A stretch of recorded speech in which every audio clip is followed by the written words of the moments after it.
नमस्कार दोस्तों स्वागत है आप लोगों का A&S GK GS research academy में। दोस्तों जैसा कि आप लोगों को पता है कि हम लोग आप लोगों के लिए आर्ट्स एवं साइंस के अंतर्गत आने वाले सब्जेक्ट्स को एनसीईआरटी के अंतर्गत सरल एवं आसान भाषा में आप लोगों तक डिटेल्स जानकारी के साथ पहुंचाते हैं। तो दोस्तों आप लोगों का भी एक दायित्व बनता है कि नीचे दिख रहे सब्सक्राइब बटन को क्लिक करके हमारे इस मोटिवेशन को ऐसे ही चलायमान रखने का और हमारे इस प्रयास को अत्यधिक ऊंचाई तक पहुंचाने का।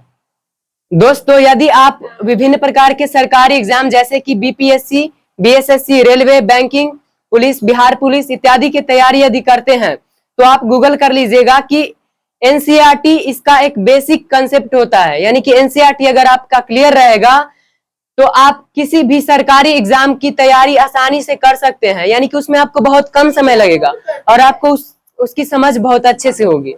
यानी कि बेसिक जो है ये आपको एनसीईआरटी प्रदान करेगा और जैसे जैसे आगे बढ़िएगा वैसे वैसे बेसिक ही नहीं बल्कि कॉन्सेप्ट भी आप लोगों को क्लियर होगा धीरे धीरे आगे बढ़ के। तो आप लोगों को ऐसे ही कंटेंट्स के लिए यानी कि अच्छे अच्छे कंटेंट्स जो कि सरकारी एग्जाम के लिए अत्यंत महत्वपूर्ण होते हैं उसके लिए आप लोगों को नीचे दिख रहा है बस सब्सक्राइब बटन को क्लिक करना है और हमारे इस सफर में रेगुलर रहना है। तो दोस्तों पिछले वीडियो में हम लोगों ने क्लास 6 के एनसीईआरटी साइंस के 7वें चैप्टर पौधों को जानिए यानी पौधे के बारे में विभिन्न प्रकार की जानकारी प्राप्त की थी। अब जो 8वां चैप्टर है यह चैप्टर हम लोगों के शरीर से जुड़ा हुआ है। हम लोगों के शरीर के अंदर कुछ गति होती है, बाहरी गति तो हम लोग देख सकते हैं लेकिन शरीर में कुछ गतियां होती हैं जिन्हें जानना हमारे लिए अत्यंत महत्वपूर्ण होता है। और शरीर का निर्माण किन चीजों से होता है, हमारा शरीर किस चीज के बदौलत स्टैटिक रह पाता है। यानी कि आप लोग को बता दिए थे कि पेड़ जो होता है वो तना के कारण रुका हुआ होता है वो प्रकृति में, लेकिन हम जो इस कंडीशन में है खड़ा हो पाते हैं या फिर चल पाते हैं या फिर कोई भी गति जो हमारे शरीर में हम कर पाते हैं वो किस कारण से हो पाता है। तो उसी सबके बारे में अध्ययन हम इस चैप्टर के अंतर्गत करने वाले हैं कि आखिर क्या कारण है, किस कारण से हम खड़े हो सकते हैं, चल सकते हैं, दौड़ सकते हैं या फिर कोई काम कर सकते हैं, अपने हाथ को मूव कर सकते हैं या फिर हम अपने गर्दन को हिला सकते हैं या फिर कोई भी काम जो है वो हम किस प्रकार से कर सकते हैं। तो इस चैप्टर के अंतर्गत हम ये क्लियर करेंगे। तो चलिए हम इस चैप्टर के अंतर्गत जो जो टॉपिक्स को कवर करने वाले हैं पहले उससे अवगत हो लेते हैं। तो इस चैप्टर के अंतर्गत जिन टॉपिक से आप लोगों का सामना होने वाला है वो है संधि या फिर जोड़। यानी कि संधि बोलिए या फिर जोड़ बोलिए दोनों एक ही है। अगला है कंदूक खल्लिका संधि। यानी संधि के कुछ प्रकार होते हैं जिनमें कंदूक खल्लिका संधि, कब्जा संधि, धुराग्र संधि, अचल संधि, यानी कि इन 4 प्रकार के संधियों के बारे में पढ़ना है। संधि का मतलब जोड़, यानी कि हड्डियों का जोड़ जो हमारे शरीर में है वो किस प्रकार से है, अस्थियों का जोड़ जो है उसके बारे में हम इन चारों टॉपिक्स में अध्ययन करेंगे। और उसके बाद है एक टॉपिक मांसपेशी। तो आखिर मांसपेशी क्या होता है, इसका क्या कार्य है, हमारे कोई भी बॉडी के मूवमेंट में इसका क्या प्रयोजन है, तो इसके बारे में पढ़ेंगे। और उसके बाद देखेंगे कि अस्थि तो हम लोग समझ गए कि हाँ हड्डी को अस्थि बोलते हैं, तो आखिर उपास्थि क्या होता है इसके बारे में हम इस टॉपिक के अंतर्गत पढ़ेंगे। उसके बाद देखेंगे कि जंतुओं की गति, यानी कि विभिन्न प्रकार की जंतु का उदाहरण हम लेंगे जैसे कि घोंघा, तिलचट्टा, पक्षी, मछली और केंचुआ इत्यादि का हम लोग एग्जाम्पल लेंगे और उसमें जो गति होता है वो किस प्रकार से होता है उसके बारे में हम लोग अध्ययन करेंगे। तो दोस्तों चलिए हम अपने इस क्लास 6 के अंतर्गत साइंस के 8वें चैप्टर की शुरुआत यहां से करते हैं पहले टॉपिक के साथ जो कि है संधि या फिर जोड़। दोस्तों जैसा कि आप लोगों को भी पता है कि हमारे शरीर में जितने भी अस्थि हैं, जैसे कि आप इस कंकाल तंत्र को देख सकते हैं, ये हमारे यानी ये इससे नीचे नहीं बनाए हैं लेकिन इससे नीचे कहां तक, पैर तक होती है। तो हमारे शरीर की ये जो संरचना है, हड्डियों का जो ढांचा है, इसमें आप देख सकते हैं यहाँ भी जोड़ है, जुड़ा हुआ है, यहाँ भी जुड़ा हुआ है यहाँ भी जुड़ा हुआ है, यहाँ भी जुड़ा हुआ है, यहाँ भी जुड़ा हुआ है, यहाँ, यानी कि आप देखेंगे कि जगह जगह से, यानी कि हर एक जगह से अस्थि जो है, छोटे छोटे अस्थियां वो जुड़ी हुई हैं। तो हमारे शरीर में जो अस्थियां ऐसे जुड़ती हैं, जुड़ी हुई होती है एक दूसरे से, तो इसे हम क्या बोलेंगे? संधि, अस्थियों का जोड़ बोलेंगे, यानी अस्थियों का संधि बोलेंगे। यानी अस्थियां एक दूसरे से जुड़ी होती है। जिन जिन प्रकारों से अस्थियां हमारे एक दूसरे से जुड़ी हुई होती है, उन्हें हम क्या बोलते हैं? अस्थियों का संधि बोलते हैं। संधि का साफ अर्थ समझिए कि जोड़, जहां दो चीजें एक दूसरे से जुड़ती हैं। तो यहाँ हड्डियों के जुड़ने के बाद अस्थियों के जुड़ने की बात हो रही है। तो जोड़ समझ गया कि जब हमारे अस्थियां एक दूसरे से जुड़ती हैं, उन्हें हम क्या बोलते हैं? संधि बोलते हैं या फिर जोड़ बोलते हैं। अब हमारे शरीर में अस्थियां जो होती हैं वो विभिन्न प्रकार से जुड़े हुए होते हैं, यानी कि उनके कुछ प्रकार होते हैं संधियों के, जिनमें है कंदुक खल्लिका संधि। तो अब हम समझते हैं कि कंदुक खल्लिका संधि क्या होता है।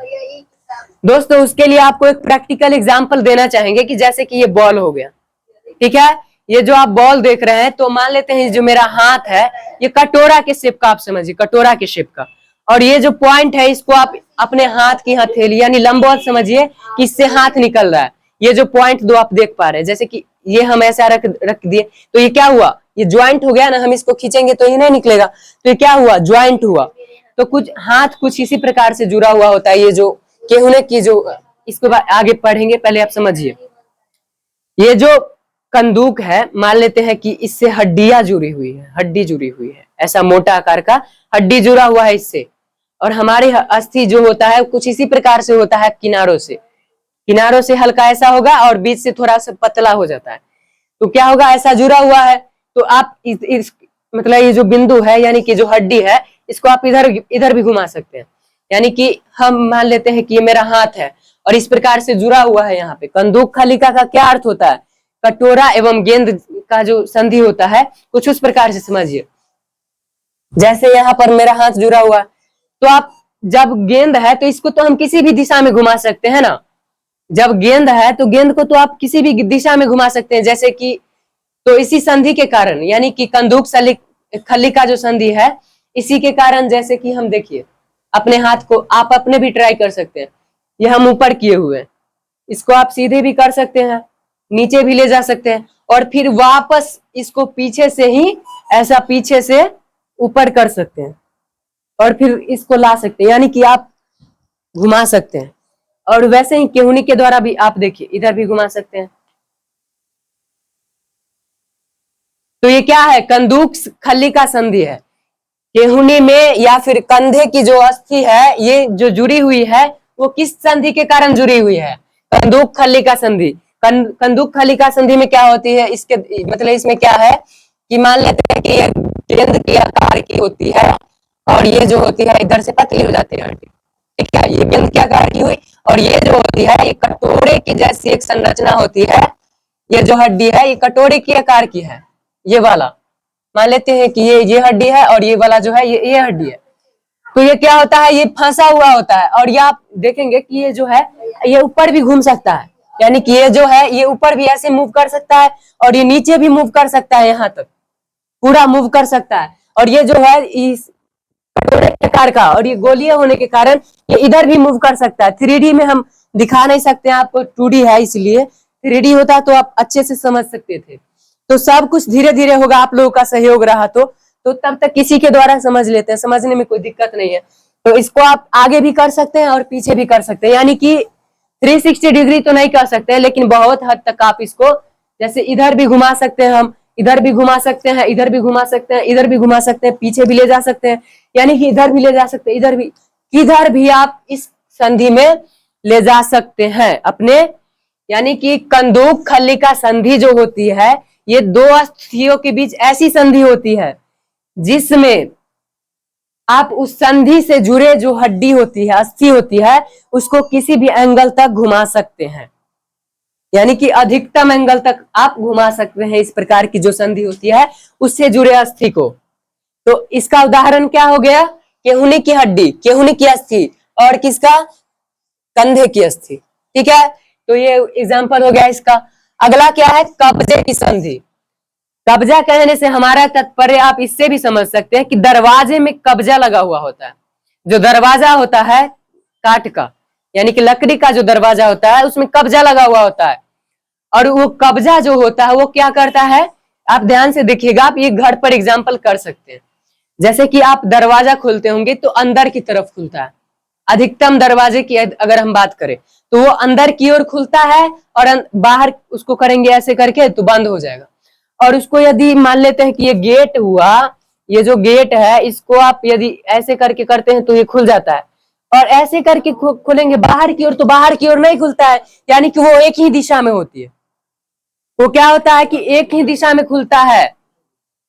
जैसा कि आप देखिए, घुटना है मेरा, जैसे आप अपने पर भी ट्राई कर सकते हैं कि ये जो घुटना होता है, घुटना वो क्या होता है कि आप ऐसे करके मोड़ सकते हैं घुटना को, ऐसे करके मोड़ सकते हैं घुटना को, यानी कि ये जो घुटना है वो मुड़ सकता है नीचे की ओर, ऐसे करके मुड़ सकता है ऐसे करके। लेकिन क्या आप अपने घुटने को ऐसे ऊपर की ओर, जांघ की ओर यानी ऊपर की ओर कर सकते हैं?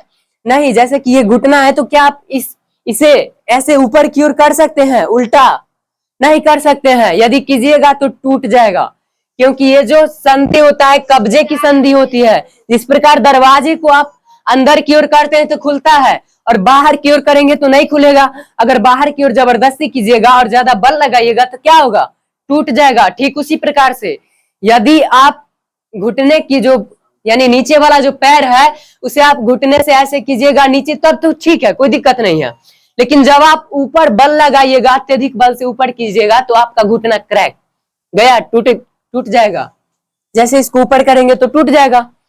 तो एक ही ओर जिस भी दो अस्थियों के बीच वैसा संधि जिसमें एक ही ओर गति होती है, ये सब क्या है, गति ही तो है। तो जब दो अस्थियों के बीच वैसा संधि जिसमें गति एक ही ओर होती है, दूसरी ओर गति नहीं हो सकती है, तो वैसी गति को हम क्या बोलेंगे, वैसे संधि को हम क्या बोलेंगे, कब्जा संधि। यानी कि कब्जे की तरह यह होता है, काम करता है। उदाहरण घुटने की जो हो गया हड्डी वो हो गया, ठीक है। या फिर आप केहुनी जो हो गया, जैसे केहुनी का उदाहरण देखते हैं। आप इसको ऊपर तो कर सकते हैं, ऊपर कर लिए कोई दिक्कत नहीं है। लेकिन आप ऐसे है तो क्या आप इसको ऐसे करके हम मोड़े, ऐसे करके मोड़ के तो देखिए, ऐसे करके और नीचे कीजिए तो ये क्या होगा, एक ही ओर मोशन कर रहा है, इस ओर नहीं कर रहा है। इस ओर कीजिएगा तो गया आपका हाथ। तो इस प्रकार के संधि को क्या बोलेंगे, कब्जा संधि बोलेंगे। ठीक है। अब अगला संधि को हम देखते हैं। दो संधि क्लियर है। अब तीसरा संधि है धुराग्र संधि।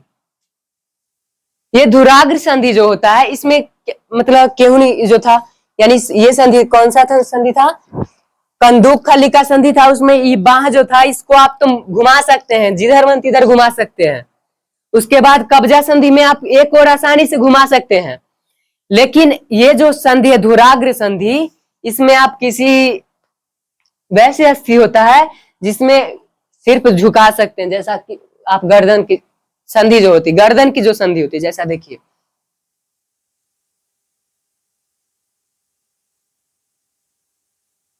ये क्या हुआ, हल्का हल्का झुक रहा है। लेकिन यदि हम ज्यादा प्रयास किए तो ये यहाँ से खट कर देगा। तो क्या हल्का हल्का जो ये गर्दन की संधि जो कहलाती है, ये क्या कौन सी संधि कहलाती है, धुराग्र संधि कहलाती है। गर्दन की संधि कौन सी संधि कहलाती है, धुराग्र संधि। धुराग्र संधि, गर्दन की संधि धुराग्र संधि होती है। और धुराग्र संधि क्या कहता है कि हमें मतलब इस संधि के अंतर्गत तुम एक ही काम कर सकते हो, हमें कुछ झुका सकते हो। यानी कि ये झुकेगा लेकिन मुड़ेगा नहीं, ये झुकेगा लेकिन मुड़ेगा नहीं, यानी कि मुड़ सकता है, थोड़ा सा मुड़ता है थोड़ा सा। तो ये हल्का हल्का ही मुड़ेगा, ज्यादा नहीं मुड़ेगा। ठीक है। तो ऐसी प्रकार की संधि को धुराग्र संधि बोलेंगे। उदाहरण गर्दन की अस्थि, गर्दन की संधि। क्लियर है। अब अगला क्या है, अचल संधि। तो दोस्तों अचल संधि का उदाहरण यदि हम देखें तो अचल का पहले अर्थ समझिए। वैसी संधि जिसमें गति नहीं हो सकती है, यानी कि ये संधि है दो हड्डियों या दो से ज्यादा हड्डियों का जोड़ तो है लेकिन ये गति नहीं कर सकता है। यानी कि उदाहरण, ये संधि है, ये संधि है लेकिन ये गति नहीं कर सकता है। जैसे कि आप कभी नोटिस कीजिएगा, अभी अभी ही नोटिस कीजिए, कभी क्यों, अभी ही नोटिस कीजिए, अभी आप क्लास कर रहे हैं, ऐसे कीजिए और नीचे वाला जबड़ा आप हिलाइए। तो आप जब खाना खाते हैं और कुछ चीज चबाते हैं तो आप देखेंगे कि आप नीचे वाला जबड़ा ही हिलाते हैं, यानी कि नीचे वाला दांत ही हिला सकते हैं। आप ऊपर वाला दांत हिला कर दिखाइए, आपका हिम्मत है, चैलेंज दे रहे हैं, आप ऊपर वाला दांत हिला के दिखाइए। अब दांत तो हिला सकते हैं, दांत ऐसे करके नहीं हिलाना है, जबड़ा है ऊपर वाला जो जबड़ा है इसको हिला के दिखाइए। स्टैटिक है ये नहीं हिलता है, नीचे वाला जबड़ा हिलता है। और ऊपर वाला क्या होता है, ऊपर वाला जो जबड़ा है या फिर जबड़ा से लेकर पूरा ऊपर खोपड़ी जो होता है, यहां से लेकर और ऊपर का जितना भी है, ये किस संधि का उदाहरण है? अचल संधि। अचल संधि ये किस संधि का उदाहरण है? अचल संधि का उदाहरण है। क्लियर है? अब इसमें कुछ मुख्य, यानी कि संधि के सभी प्रकार तो क्लियर हो चुके हैं। अस्थि जितने प्रकार से जुड़े होते हैं सबका प्रकार तो यहाँ पे क्लियर हो चुका है। अब हम इसमें कुछ इंपॉर्टेंट जो होते हैं अस्थियां, कुछ इंपॉर्टेंट अस्थियां होती हैं, हम उसके बारे में देखते हैं। पहला है कंधे की ये जो पसली, जिसे आप क्या बोलते हैं? पखुरा, यानी कि देहाती भाषा में जिसे पखुरा बोलते हैं। ये जो कंधे का जो ये अस्थि होता है, ये जो आप यहाँ पे देखिए ये संरचना उभार में आया, ये क्या कहलाता है? कंधे का ही एक हड्डी है, कंधे का हड्डी है। और ये जब आप कहीं बैठते हैं तो बैठने में, स्टैटिक रहने में ये मदद करता है। ये जो यहाँ वाला अस्थि है, ये आप जब बैठते हैं तो ये बैठने में आपको मदद प्रदान करता है। आप ऐसे अगर बैठते हैं तो ऐसे झुक नहीं सकते, इसके कारण नहीं झुकेंगे। क्यों? क्योंकि देखिए मैं ऐसे झुका हुआ हूँ, अब देखिए इसी के कारण तो मैं पूरा सीधा हो पा रहा हूँ। अब यहाँ इसको हम ढीला छोड़ दिए तो क्या हो गया? मैं ऐसे झुक गया।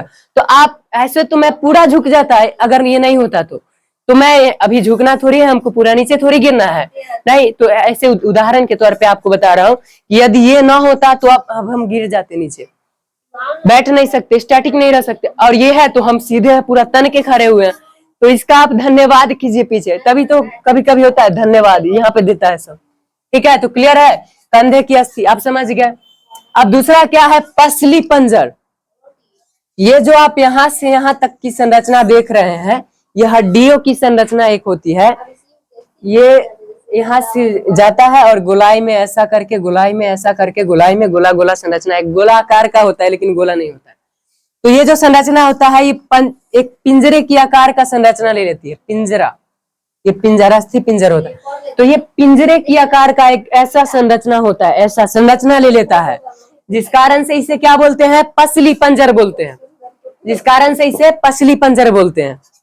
ठीक है, क्लियर है? तो ये समझ चुके हैं। अब एक और है मेरुदंड। मेरुदंड को इंग्लिश में बैकबोन बोलते हैं। और ये जो है, ये आपके खड़ा रहने में अत्यंत महत्वपूर्ण भूमिका निभाता है। जैसे हम यहाँ पे गर्दन पे हाथ रखते हैं, ठीक है, बिल्कुल मिडल में, गर्दन पर बिल्कुल मिडल में, यहाँ गर्दन पे आया और इसके नीचे हम बढ़ते हैं, नीचे बढ़ रहे हैं, बढ़ रहे हैं, यहाँ पे बढ़ रहे हैं, बढ़ रहे हैं, और यहाँ तक जो संरचना गया है हड्डी का, यहाँ से यहाँ तक जो संरचना गया है, ये ही आपको खड़ा रहने में मदद प्रदान करता है। ये जो है, ये शरीर के विभिन्न संरचनाओं को करने में मदद करता है, जिस कारण से ये अत्यंत महत्वपूर्ण होता है। मेरुदंड जो होता है, ये अगर किसी व्यक्ति का यदि मेरुदंड टूट जाता है तो वो समय काल के लिए, आजीवन काल के लिए क्या हो जाता है? अपाहिज हो जाता है। उसकी मृत्यु, यानी कि उसका जो जीवन होता है वो मृत्यु से बदतर हो जाता है, जिसका मेरुदंड टूट जाता है। वो अधिकतर केस में हम सुने हैं। तो ये क्या है? मेरुदंड है, और ये अत्यंत मतलब आवश्यक है। ठीक है, तो संधियों के प्रकार समाप्त हैं। अब आगे बढ़ते हैं कि मांसपेशी क्या होता है। तो ये देखिए, हम यहां से यहाँ पे, यानी कि जहां जहां अस्थि होगा, जहां जहां शरीर में अस्थि होगा, वहां वहां यकीन मानिए कि वहां वहां मांसपेशी जरूर मौजूद होगा। जैसे कि आप यहाँ देख सकते हैं कि मेरा ये जो है अस्थि है, यहाँ पे क्या है? अस्थि है मेरा। और ये ऊपर में जो उभरी हुई है, यानी कि इसको इंग्लिश में बोलते हैं हिंदी तो कोई नहीं समझ पाएगा, लेकिन इंग्लिश में ये सब जानता है। इंग्लिश में इसको बोलते हैं मसल। और जिम जो जाते हैं मसल क्रिएट करने के लिए, यहाँ जो होता है मसल क्रिएट करने, ऊपर जो यानी कि हड्डी ये ना हुआ, ऊपर जो संरचना ये दिखाई दे रहा है ये सब मांसपेशी ही है, इसी को मसल बोलते हैं। आप लोग समझदार हैं, जिम इसलिए तो जाते हैं। तो ये क्या है, इसके ऊपर वाले को क्या बोलते हैं, हम मसल बोलते हैं, मांसपेशी बोलते हैं, ठीक है। तो ये क्या हुआ, मसल हुआ इसके ऊपर, और ये हड्डी से कुछ इस प्रकार से जुड़ा हुआ होता है, यानी कि मांसपेशी जो होता है वो कुछ इस प्रकार से जुड़ा हुआ होता है।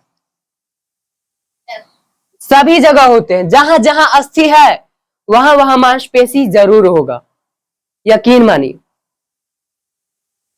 तो मांसपेशी क्लियर है कि जहां जहां हड्डी होगा वहां वहां मांसनुमा एक संरचना उभार लेगी, ये उभरी हुई संरचना प्रतीत होगी, और उसी को हम क्या बोलेंगे, मांसपेशी बोलेंगे, मसल बोलेंगे। क्लियर है। और ये जो जुड़ी हुई होती है, ये जो जुड़ी हुई है, ये जो यानी कि ये जो जुड़ा हुआ है मांसपेशी, जो हड्डियों से, यानी मांसपेशी जो होता है वो हड्डियों से जुड़ा होता है एक रेशेनुमा संरचना द्वारा। रेशेनुमा संरचना द्वारा ये हड्डियों से जुड़ा हुआ होता है, ये हड्डियों से जुड़ा हुआ होता है, जिसे हम क्या बोलते हैं, स्नायु बोलते हैं। स्नायु, ध्यान रखिए, स्नायु। स्नायु क्या होता है, आप सुने होंगे कि स्नायु जो होता है वो मांसपेशियों को हड्डियों से जोड़ने वाला एक रेशेदार संरचना होती है, ठीक है। तो मांसपेशी यहाँ पे क्लियर होता है। अब अगला जो है उपास्थि। उपास्थि दो शब्दों से मिलकर बना हुआ है, उप प्लस अस्थि, यानी कि ये अस्थि का ही प्रकार है। अब मैं उदाहरण लेता हूं अपने कान का, आप लोग अपने कान को पकड़िए, अपने कान को पकड़िए और देखिए कि वो मतलब थोड़ा थोड़ा कड़ा महसूस होता है, पूरा कड़ा महसूस नहीं होगा लेकिन थोड़ा थोड़ा कड़ा महसूस होता है, थोड़ा कठोरता होता है, यानी कि पूरा कठोर नहीं होता है, थोड़ा सा कठोर होता है। और इसमें जो होता है कान में जो थोड़ा थोड़ा आपको कठोर अनुभव हो रहा है, उसी को हम क्या बोलते हैं, उपास्थि। यानी कि उपास्थि की मौजूदगी कहाँ होती है, कानों में होती है। क्लियर है। यानी कि जो ये पूरा अस्थि नहीं है, संपूर्ण अस्थि नहीं है, हल्का हल्का अस्थि होता है, इसलिए हम इसे क्या बोलते हैं, उपास्थि, और ये मौजूदगी कानों में इसकी। क्लियर है। नाक की अस्थि में भी हल्का हल्का होता है, इस सब की अस्थि में हल्का हल्का होता है, ठीक है। तो मनुष्य में जितने गतियों का अध्ययन करना था, यानी कि हड्डियों से संबंधित, जोड़ हो गया, चाहे मसल हो गया, चाहे उपास्थि हो गया, तो सबका यहाँ पे अध्ययन हो चुका है। अब हम देख लेते हैं कि कुछ जीव होते हैं तो उनमें किस प्रकार से गति होता है, उनमें किस प्रकार से गति होता है। तो यहाँ पे पहला जो जीव है, अन्य जीव की बात करें तो वो है केंचुआ। केंचुआ का यदि सरल भाषा में आप लोगों को समझाए तो चेहरा, चेहरा जो होता है, ये जो चेहरा है, इसको ये जो होता है ऊपर से एक पतली, ऊपर से एक पतली मुलायम, पतली और मुलायम, जिस सांप में जिसे आप क्या बोलते हैं, केचुली बोलते हैं। सांप में जिसे आप केचुली बोलते हैं, तो केचुए में भी केचुली होता है, ऊपर से मुलायम सा, जिसके कारण वो चमकदार दिखाई देता है। ऊपर से एक केचुली होता है जिसे हम शूक बोलते हैं, शूक, जिसे हम शूक बोलते हैं। ऊपर जो केंचुली नुमा जो संरचना होता है उसे हम क्या बोलते हैं, शूक बोलते हैं। और ये जो होता है वो किस प्रकार गति करता है, ऐसे ऐसे कैसे करके रेंग के, हल्का हल्का रेंग की गति करता है। तो केचुए में गति किस प्रकार हुआ, रेंग के। और इसमें जो पतली नुमा संरचना होता है ऊपरी ऊपरी, उसे क्या बोलते हैं, यानी कि मनुष्य में कंकाल, तो इसमें शूक, यानी पतली सी चमकदार पन्नी नुमा संरचना, केचुली नुमा संरचना, जिसे हम शूक बोलते हैं।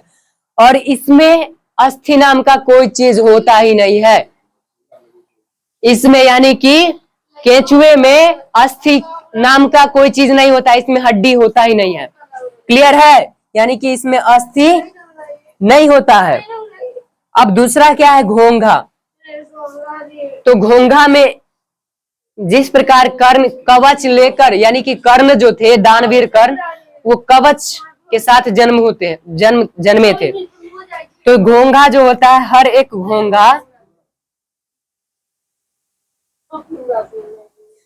घोंघा जो होता है, ये जो घोंघा है, हर एक घोंघा अपने साथ ऐसा कवच लेके जन्मता है, यानी कि जन्म लेता है। और ये जो होता है, ये अस्थि नहीं होता है, ये कवच अलग होता है, ये दूसरा चीज से मिलकर बना हुआ होता है। इसमें कोई जोड़ नहीं होता है, कोई ज्वाइंट नहीं होता है। यानी कि ये जो घोंघा है, इसको कवच होता है, लेकिन कवच में कोई जोड़ नहीं होता है। और इसकी गति कैसी होती है, ये जब चलता है ना, तो द्रव पदार्थ, यानी कि द्रव्य पदार्थ जैसा कुछ लाइन बने हुए होते हैं, तो वो क्या होता है, घोंघा होता है। क्लियर है? तो घोंघा रेंग कर ही गति करता है। हल्का, इसका गति बहुत स्लो होता है, बहुत स्लो होता है, इसका गति बहुत स्लो होता है। क्लियर है? तो घोंघा का गति क्लियर है, केचुआ का गति क्लियर है। घोंघा में क्या होता है, कवच होता है, अस्थि नहीं होता है। और इसमें क्या होता है, केचुआ में भी शुक नाम का एक पदार्थ, यानी कि कवच ही कह सकते हैं ऊपर से, शुक नाम का एक होता है, लेकिन इसमें भी क्या होता है, अस्थि नहीं होता है। अगला है तिलचट्टा। तिलचट्टा आजकल बहुत फेमस होते जा रहा है। तिलचट्टा आजकल बहुत फेमस होते जा रहा है, किसके कारण? सीजेपी, कॉकरोच जनता पार्टी, यानी कि ये कॉकरोच जो है, इसे आजकल इस पार्टी ने बहुत फेमस कर रखा है, जिसका हम गहराई में अभी नहीं जाएंगे, क्योंकि ये चैप्टर को क्लियर करना। आप लोग समझ लीजिएगा सीजेपी क्या है और ये किस कारण से अभी फेमस है, किस कारण से सुर्खियों में है। अब ये जो होता है तिलचट्टा जो होता है, इसका संरचना क्या होता है, कुछ इस प्रकार से होता है। ऐसे टांग होते हैं इसके। अब इसके ऊपर वाला जो संरचना होता है, ये पतला होता है लेकिन कठोर होता है। ऊपर एक कवच नुमा, यानी कि ऐसा संरचना होता है, कवच होता है कुछ इस प्रकार से, और वो क्या होता है, कठोर होता है। ये कठोर होता है और ये चलता किससे है, ये अपने पैरों के द्वारा, ये पैर जो है इनके, इन पैरों के द्वारा चलते हैं। तो इसमें गति क्या हुआ, चलकर करता है। क्लियर है? और ये दौड़ता भी बहुत तेज है। तो समझ गए, तिलचट्टा भी आप समझ गए कि इसमें एक कठोर क्या होता है, कवच नुमा संरचना होता है। यानी कि अभी हम संरचना ही देख रहे हैं कि कौन से जीव में कैसा संरचना होता है। तो समझ गए। अब अगला क्या है, पक्षी। तो जिस प्रकार मानव का कंकाल है, उसी प्रकार पक्षियों का भी कंकाल होता है, यानी कि पक्षियों में हड्डी होती है। पक्षियों में भी हड्डी की संरचना होती है। इसमें भी संधि होते हैं, जोड़ होते हैं, विभिन्न प्रकार के जोड़ होते हैं, चाहे वो कंदूक खली का जोड़ हो, चाहे वो धुराग्र संधि हो, चाहे वो कब्जा संधि हो, यानी कि इसमें भी विभिन्न प्रकार के संधि मौजूद होते हैं। क्लियर है? तो पक्षी जो होता है, इसमें भी अस्थि मौजूद होते हैं। इसका एक कंकाल तंत्र इसका भी होता है, यानी कि हड्डियों का ढांचा। और ये अपना गति जो होता है, गति किस प्रकार से करता है, हवाई मार्ग द्वारा उड़ के करता है। हालांकि कुछ पक्षी इसके अपवाद हैं, लेकिन अधिकतम पक्षी इसी के कारण जाने जाते हैं, हवाई मार्ग से सफर के द्वारा, यानी उड़ के सफर करना। ठीक है? तो ये क्लियर है, इसमें अस्थि होते हैं। अगला है मछली। तो मछली में भी अस्थि होते हैं, मछली में अस्थि होते हैं। और ये अपना जो मार्ग है, ये कैसे तय करता है, अपना दूरी कैसे तय करता है, तैर के। ये हमेशा जल में रहता है और अपना दूरी तैर कर तय करता है। और इसमें कांटे नुमा हड्डी मौजूद होता है, यानी कि इसमें भी हड्डी मौजूद होता है, कंकाल इसका भी होता है। क्लियर है? अगला है सांप। तो सांप में भी ये जीव जो है सांप, इसमें हड्डी मौजूद होता है, लेकिन ये जीव जो है हड्डी मौजूद होने के कारण भी, मतलब होने के बावजूद भी, यानी हड्डी मौजूद होने के बाद भी ये रेंग कर चलता है। आप लोग केंचुए को देखे थे, घोंघे को देखे थे, इन सब में हड्डी नहीं था, फिर वो रेंग कर चलता था। लेकिन इसमें हड्डी होता है, सांप में हड्डी होता है, लेकिन फिर भी ये क्या, रेंग कर चलता है। ये अपना गति किस प्रकार करता है, रेंग कर करता है। और इसमें भी केंचुली नाम का ऊपर से एक परत होता है, यानी कि इसमें परत भी होता है।